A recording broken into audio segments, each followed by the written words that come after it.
Good morning. Welcome to the Unitarian Universalist Fellowship of the Emerald Coast. I'm Amanda Pyburn, a member of this fellowship and your service leader this morning. We gather on the unceded lands of the Muskogee Nation of Florida. We are grateful for the land and those who tended it before us. If you're visiting today, we especially welcome you. You can learn more about us on the back of your order of service and on our website, uufec.com. You have found here a safe place where you are among friends. Whatever your background, if you are looking for acceptance, if you are searching for a theology that speaks to you, if you are willing to work for a more just world, you belong here, and welcome. Announcements are listed in your order of service, as well as descriptions of upcoming services. If you're one of those people who actually reads every detail, you will notice that I am not Cal, and this is not going to be the service about the annual General Assembly that was planned. That got scrapped at the last minute. Hopefully, Cal will be able to do it at the end of the month. We'll reschedule.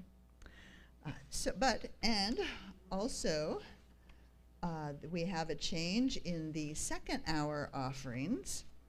After the service, after refreshments and conversation, our small discussion groups meet for an hour. We will have the speaker's circle in the front of the sanctuary to discuss today's topic or anything on your mind. We will have choir practice for anybody who wants to sing. But we will not be able to have ancient history of religions today. That one has to be postponed as well. So, with that said, I hope you'll check over the other announcements. Notice it's getting closer and closer till our new minister comes. She's beginning to meet with all the committee chairs and get acclimated, getting ready, so we are excited. And now the prelude prepares us for the service.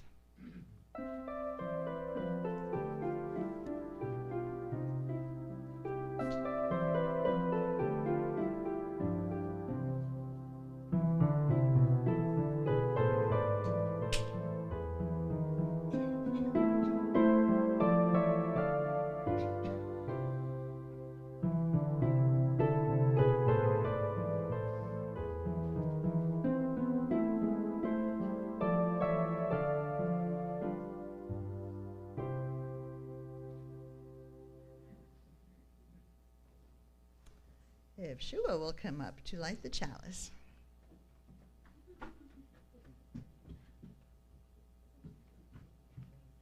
Enthusiasm.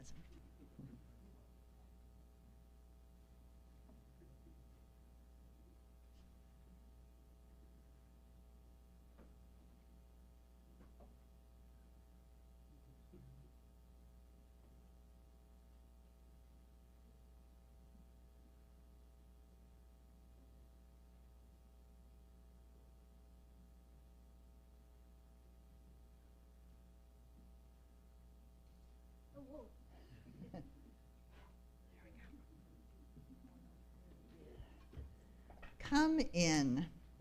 Come into this place which we make holy by our presence. Come in with all your vulnerabilities and strengths, fears and anxieties, hopes and loves.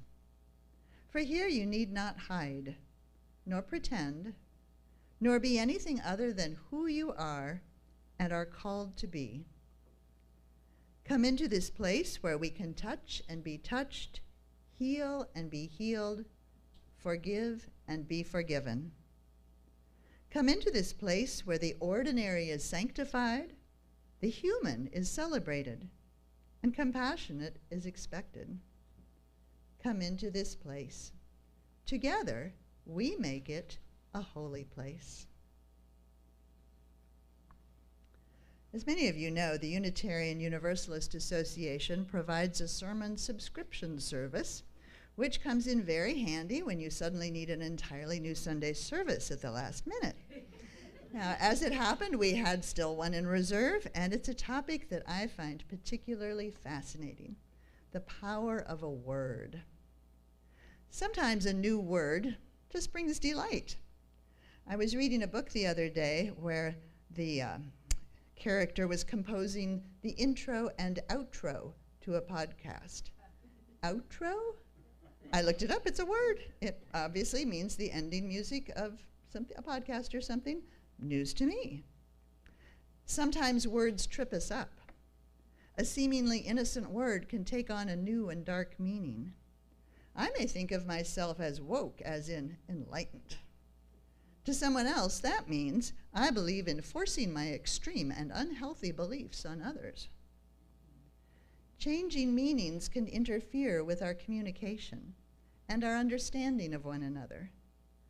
I bet anyone here over maybe 15 or 20 has experienced hearing someone younger use a word that they thought they knew, but they're using it in a whole new way, and you don't know what they're talking about anymore. It happens all the time. Language is always changing. Unitarian Universalism runs into similar problems all the time. Are we a church, a fellowship? Are we even a religion? Do we worship? Words that are familiar and comforting to some people dredge up trauma for others.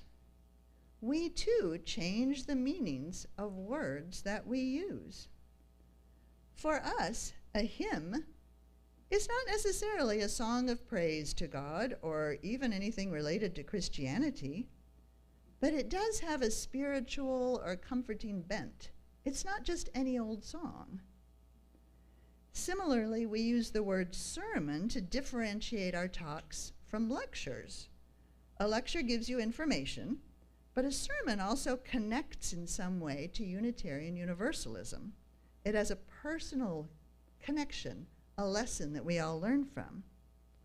Words are always being changed, being invented. In the first hymn we're going to do, when the lyrics talk about seeing God at our sides, we will each have our own interpretation of those words. Some of you will picture a loving spirit standing beside you throughout your life. To me, it means seeing the goodness in humanity. Part of being a UU is making your own interpretation. So with that said, would you stand for our first hymn? It is a new one to us. It's beautiful, but Cecile will play it through once because it is new to us. It's in the Teal Hymnal, number 1027, and you are singing the English, but all 4 verses. When the Poor Ones.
think we did really well with that for a new song, better than we do sometimes with familiar ones.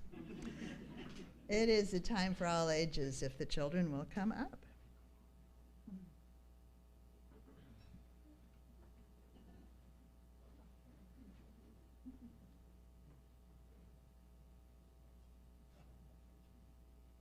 About words, of course. It is called The Word Collector. One of my favorites by Peter Reynolds. Collectors collect things. Some people collect stamps. Anybody? No, a couple. Some people collect coins. Some collect rocks or art. Some collect bugs. Anybody? Oh, yeah, Odin.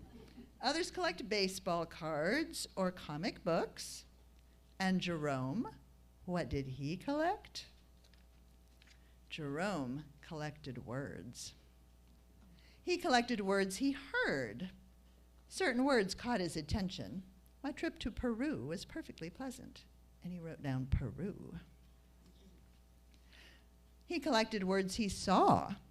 Certain words jumped out at him, like willow. He collected words he read. Certain words popped off the page. He was reading The Wizard of Oz and wrote down emerald. Short and sweet words, two-syllable words, and multi-syllable words that sounded like little songs. There were words he did not know the meaning of at first, but they were marvelous to say. Vociferous. Isn't that a cool one to say? I love that one. Effervescent. You can figure out what they mean later, but they're still fun to say. There were words whose sounds were perfectly suited to their meaning. Smudge. Doesn't that sound just like it? Jerome filled his scrapbooks with more and more of his favorite words. His collections grew, and he began organizing them. Dreamy words, science words, sad, action, poetic. And I bet you can guess, looking at the picture, what's going to happen next. One day as he was transporting them, Jerome slipped, and his words went flying.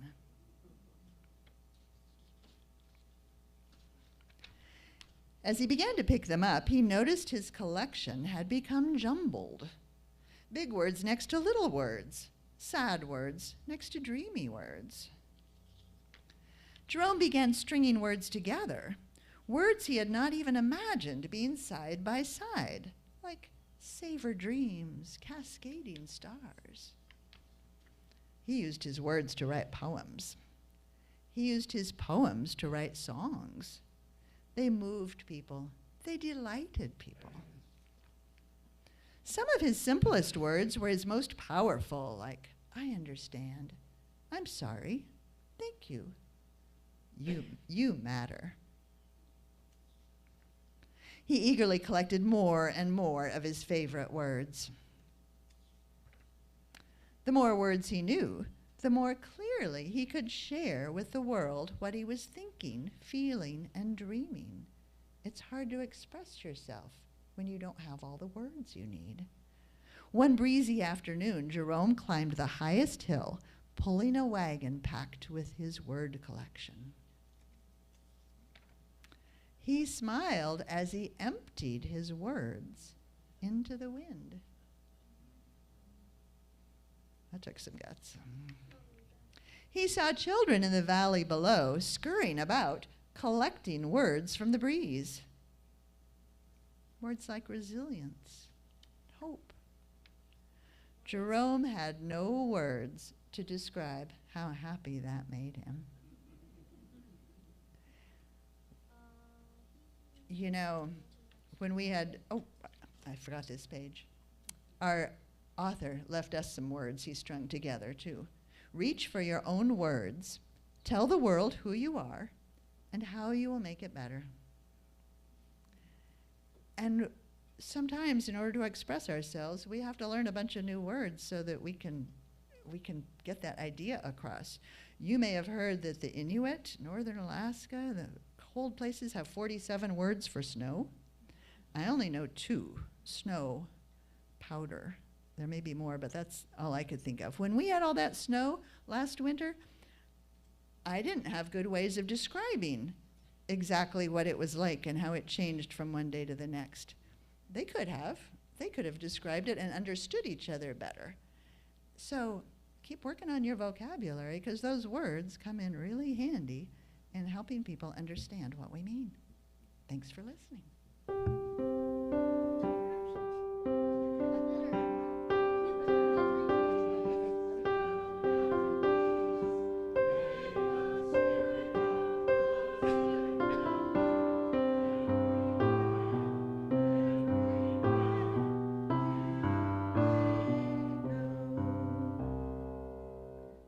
The sharing of joys, milestones, and concerns is a tradition in our fellowship. You're welcome to come up, put a glass pebble into the bowl of water either silently or while speaking a few words into the microphone. This helps us celebrate our joys together and support each other in sorrow.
a reading by Victoria Safford from her book, Walking Toward Morning.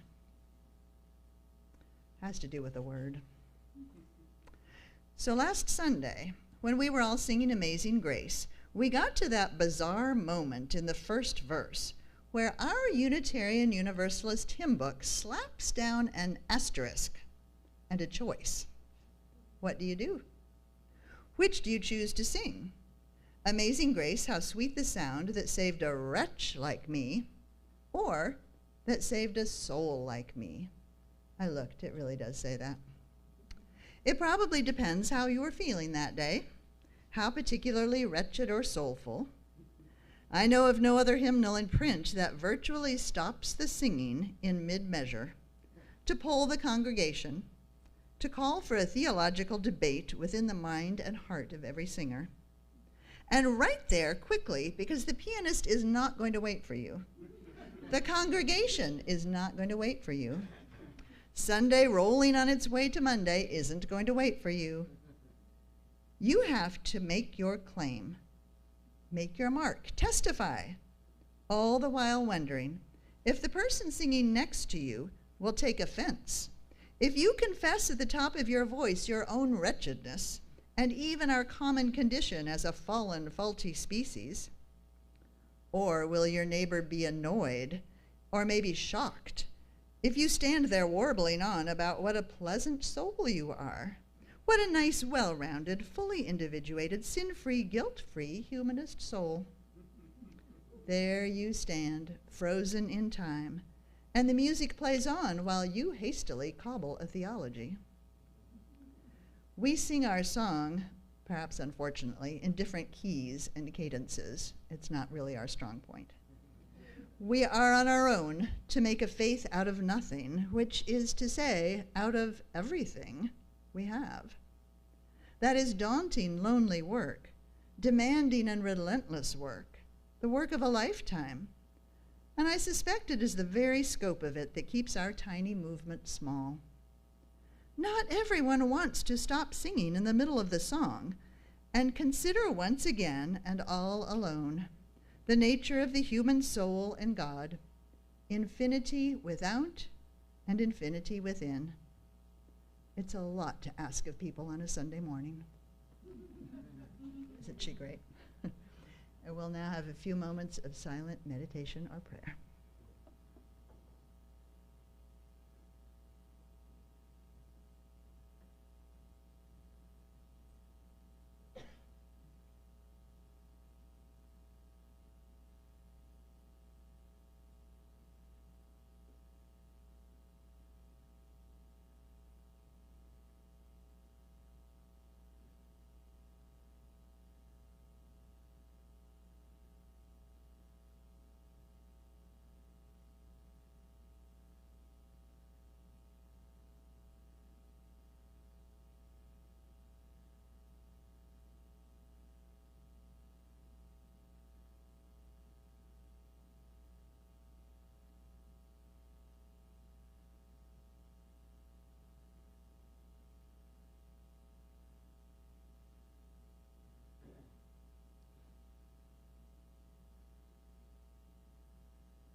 After our song of dedication, greeters will take up the offering.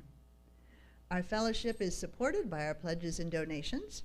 If you're paying your pledge with a check, make a note of that on the memo line. If you're using cash for your pledge, try to find one of those envelopes so we don't get it confused. Our Share the Plate partner for the month of July is Healing Paws for Warriors. All unmarked checks and cash will be split equally between the fellowship and Healing Paws. The battle doesn't always end when our warriors come home.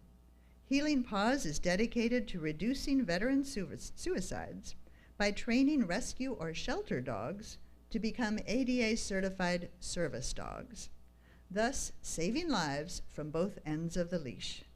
Please be generous.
Our speaker today is the Reverend Tania E. Marquez from the UUA Congregational Life Staff Pacific Western Region.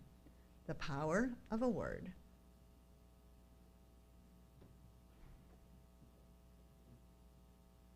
I believe in the power of words to help us name beautiful things, to help us make sense of our reality. But I also believe in the power of words to help us see the invisible. One of my favorite anecdotes about the power of words is when I was teaching Spanish at a community college. And when I corrected my students' translation of community college from colegio comunitario, which is a very literal translation, to universidad comunitaria, to university or community university. And of course, that comes from the fact that in Spanish speaking countries, the concept of community college doesn't exist. And after high school, students go to a university and start taking college level classes. The sudden realizations in my students that they were indeed taking university level classes was priceless. It transformed how they saw themselves and how they understood the work they were doing, right? Because you've probably heard debates about why a university is better than a community college. And I'm sure you have your own stories about words that have transformed or impacted your lives because they offer a reframing, an answer you were seeking, or just the ability to name something you had noticed, but for which you had no word to describe it. I have had several of those throughout my life. Words that have allowed me to move forward in life, that have unstuck me from a difficult place, or that have opened the door to possibility. So there are words that can suddenly reshape our relationship to the world in both a positive or a negative way. And today I'm going to introduce you to a word that may be new to many of you, but let me give you some background and context first. One day, a couple of years ago, in a meeting with my spiritual director, I had a sudden realization. I had been sharing for years my story of a time I moved to Mexico City to study theology, and that it was during the period of time that marked the beginning of my journey to leave the Catholic faith. And I had always shared about my feeling out of place and losing my faith, but I always left something out. I hadn't shared that I didn't have the money to pay for college. To go to Mexico for that trip, I'd worked hard for an entire year and had saved all of my money to pay for my first semester of classes and to pay for housing. But once in Mexico, it didn't take me long to realize that I was not going to be able to work and pay for school. The university was a private and expensive institution, and I had no scholarships. Most of the scholarships were given to the seminarians and the nuns attending the school, and I was neither. And I didn't share that information before because I had already internalized that the many messages I received growing up about being poor, they're hard to escape. Turn on the television and you see how people are portrayed in movies and series. Success is wrapped up in nice clothes and purchasing power. Poverty is pervasively presented as a flaw of the individual. Maybe you've been there and already know this well. It is incredibly expensive to be poor. And because being poor is systematically understood as a flaw in character, those with less resources are often hit with higher interest rates, higher penalties, and higher prices when they can't afford to pay wholesale or bulk prices for the items they need. So maybe you never thought of your Costco card and your Costco purchases as a privilege, but they are. And many of the penalties and high prices of housing, schools, and services are so in order to keep those with less purchasing power away. It is a form of segregation. But we still love, though, the stories of the one who makes it, who overcomes all adversity and becomes a millionaire. And our culture then uses that narrative as proof that the same possibility exists for all of those and those who don't make it so far just did not work as hard. But in many instances, poverty is not having the freedom to choose. Coming back to my story, I don't think anyone ever told me that I was supposed to feel shame for not having money or for not being able to pay my way through a private university. I don't think anyone had such a conversation with me, but it was not necessary either. I had already been acculturated to just know that. It just took paying attention to the way women with food vouchers are looked at, to the annoyance people feel when they find out they're behind someone who has vouchers to pay for their food, or the way people talked about how panhandling was a great way to get money. Like there was a story of a disabled unhoused person at the border who posted a picture of himself eating lobster in the tourist town of Puerto Nuevo, and the divided comments about whether he was entitled to such a meal or not. So I learned to doubt the ability of an unhoused person to make good choices and to offer them food instead of money. In other words, the poor in our communities are often treated paternalistically and as an inconvenience. Most cities have anti-homeless laws that prohibit people from sitting or sleeping on streets or certain streets or sleeping in their cars. Just recently visited a Walgreens store that was playing classical music really loudly to avoid, people gathering outside their building. And there are things we can name about people living in poverty, tangible and intangible things like house, car, money, resources, dignity. And as we name them, we can see them and understand them. But while I can point to tangible items and you'll understand them, there are more abstract concepts that require a little more. They are unseen and ideological. And when it comes to ideology, and I quote the words of Adela Cortina, a Spanish philosopher and ethicist, ideology, the more silent it is, the more effective, because it can't even be denounced. It distorts reality by hiding it. End of quote. Now, this ideology that Cortina is pointing out to is not new. It's been noted by many throughout history. It was noted by the theologians who created the theology of liberation.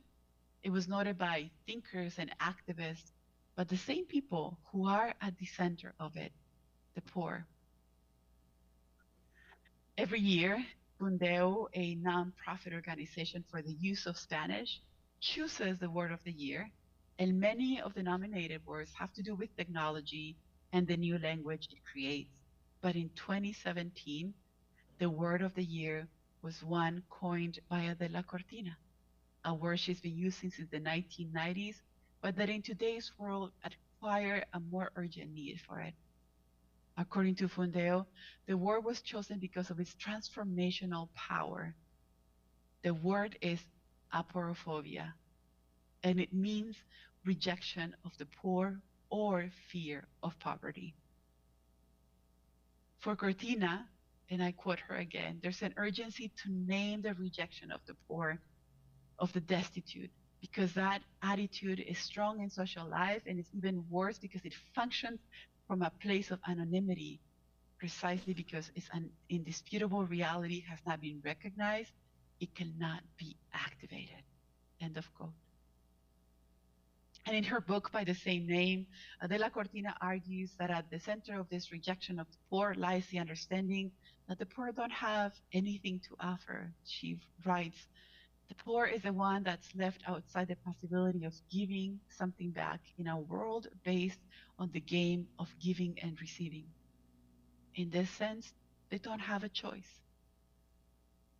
Cortina felt the need to create a word that could describe a reality she and others had long noticed: the rise of conservative governments in our country and in other parts of the world that have called for sometimes inhumane measures against refugees and immigrants. She points out it's not just because of xenophobia. Foreigners are not feared merely for being from another country. It doesn't mean xenophobia isn't real. But the point Cortina makes really clear is that there's a rejection of foreigners who are poor. Those who have money to spend are always welcome, the investors, the business owners, and those who are famous too. but the ones who are perceived as in need, those are the ones that are being rejected. Activists and human rights advocates have, for a long time, called attention to the increasing wealth gap in our country. The richer are getting richer, and the poor are getting poorer. The past pandemic and the current inflation has deepened this gap, and we see working communities and communities of color being hit the hardest. Aporophobia also means fear of poverty. Most of us would not fear poverty because we have seen how the poor are treated, the lack of access to healthcare, education, adequate housing, food, and other services. What makes it difficult to deal with complex issues like poverty and its impact on people and communities is that because they are not easy to resolve, people look away, become numb, or are simply not paying attention because those issues are not impacting them or their communities directly. But words are powerful. A word can make us pause and reconsider our understanding of what we see as real. They can make us see things differently. And that matters because we can only try to change what we can see and understand. When I first heard the word aporophobia, it made a lot of sense to me. It's not an easy word, and what makes it even more difficult is the reality that it's pointing to. But it has invited me to reflect on the ways in which I perpetuate this ideology with the choices I make and with the words I use. What we have before us, what this word challenges us to do, is to reconsider how we understand the world and what role each of us play in perpetuating invisible ideologies that otherwise we would condemn. And the good news is that if we can see it and understand it, then it is easier to pay attention to our ways of being, to our interactions, to the way we construct reality with our words and with our actions. Cortina reminds us again, and I quote her, the isolated individual doesn't exist, only humans in relationship with one another.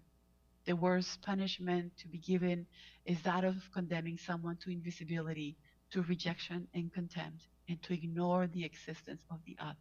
End of quote. This is not news to us. Our Unitarian Universalist faith invites us to affirm the inherent worth and dignity of every person.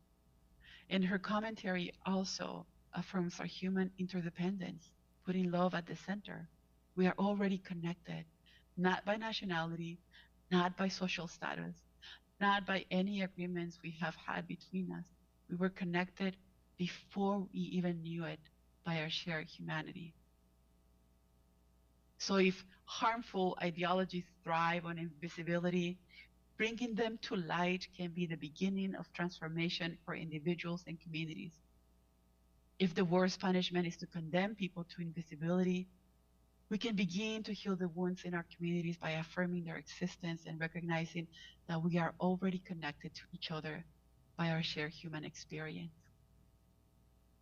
The power of a word is that it can make the invisible visible. It can point to hidden concepts and ideologies. And yes, there is a lot of work to do. Aporophobia is only one of many harmful attitudes and ideologies present in our world today. But I believe when we find the words to name them, to make them visible, we then truly have the opportunity to raise our awareness and work on creating more compassionate and just communities, to face the evils of society with courage, to transform our relationship with others and with the world, to commit to the work of building a world where no one, absolutely no one, is outside the circle of love. May we be the ones that these times are calling for.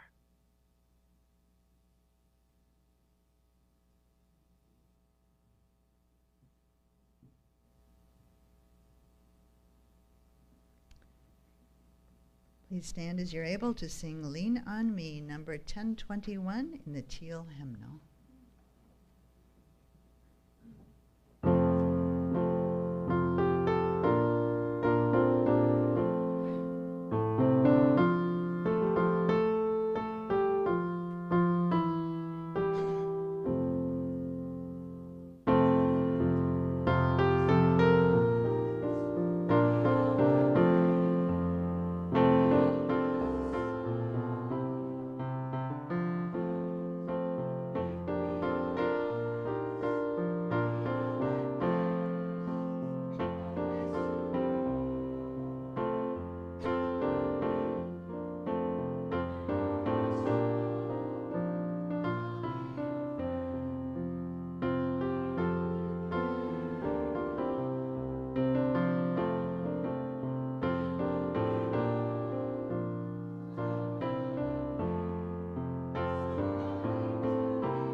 Congrats to Cecile for keeping up with us there.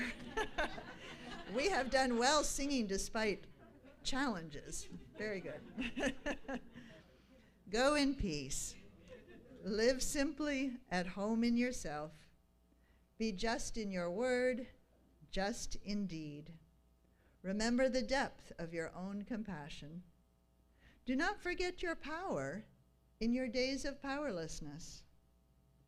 Do not desire to be wealthier than your peers and never stint your hand of charity. Practice forbearance in all you do. Speak the truth or speak not.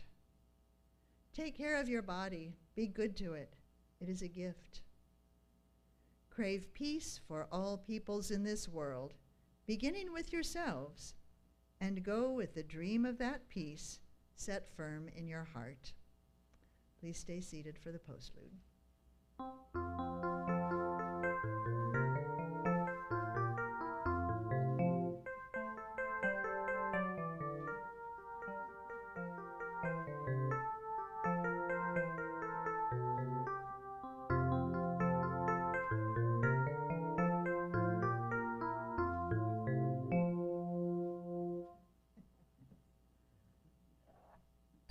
Thank you for coming. Stay for refreshments and conversation. I don't think Josh has a